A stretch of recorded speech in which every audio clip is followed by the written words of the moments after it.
Stop making your audience work so hard to consume your content. I know that you want to pack a whole lot of stuff in there every single time you post, but the danger there is that your audience is already overwhelmed, right? Their life is overwhelming, their relationships are overwhelming, their business is overwhelming, maybe they're anxious. They're coming online to numb out, whether they're using social media or listening to a podcast or reading your blog or scrolling on Pinterest. There really is an element of, I need a break from my life here. And when you unpack so much in any one piece of content, you're making them work too hard, their brain shuts off, and they leave. That's what we're unpacking here today on the Unjaded podcast.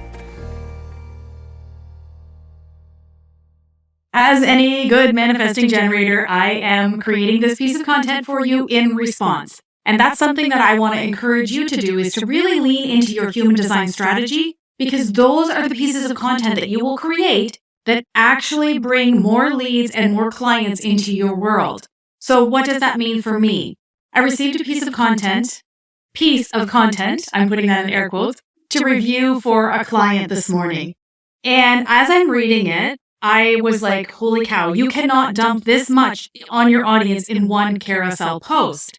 So this particular client is a huge fan of using AI in her content, which drives me crazy. So there is a way to use AI without it stealing your voice. There's a way to even use AI according to your human design. And episode 14 of the Unjaded podcast goes through that. So I'll link that here for you as well, so that you can go back and listen if you haven't already, even if you just need a refresher. AI is not the end all to be all. And I find that when people are using AI to create their content, they are really, really, really breaking this rule of giving people one thing to think about or one thing to focus on, one thing to learn and understand in a piece of content. So in this particular post, when I looked at this carousel, there were 10 slides and there were easily 10 points. Like that could have been 10 different posts. So what I do when I'm repurposing, actually, whenever anyone comes into the Content by Design course, that's the first thing that they're doing. They're looking at their content and they're seeing, holy cow, I have 12 pieces of content in this one post. So what starts to happen is that you have to create a lot less content because you've got all of this stuff and it's too much. It's too much for people to digest. So the first thing that I did when I looked at this was I went through the slides and I'm like, okay, whoa. What is the top couple of points that we can actually help people to unpack here? And this was for Instagram, right? It's a carousel. So what is they actually want to have a win. They don't want to just read a piece of content on Instagram and be told to go somewhere else to get something else, right? They're there with you on Instagram. So give them something.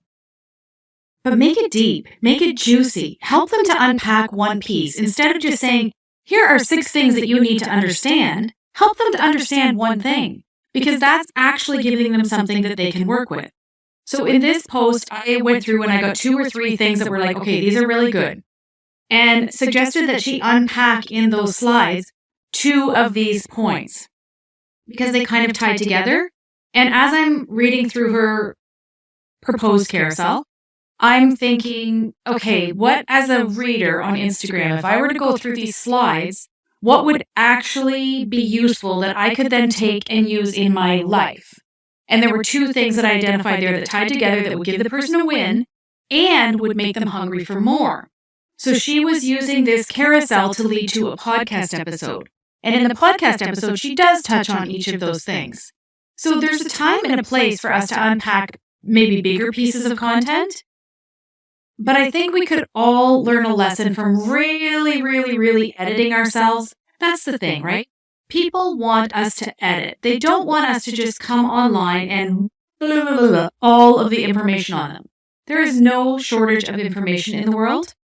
And we really are more responsible creators when we edit it a little bit and start to sit in our customer or our ideal client's shoes and think, okay, what would help her right now to move forward in her life, her business, her relationship, whatever that is for you? And is this actually usable for her, or is it just information that she can't really do anything with? That's your job as a content creator. That's your job as a coach, a service provider, whatever it is that you do in your business.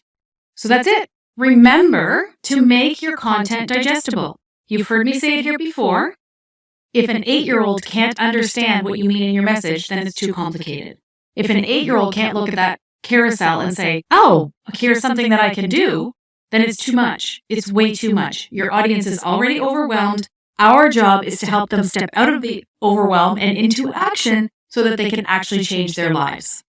Don't make people work too hard, or stop making people work too hard to come into your world. Make it easy for them, and more people will come in, and you will make more money and have the impact that you're here to have. I promise you that.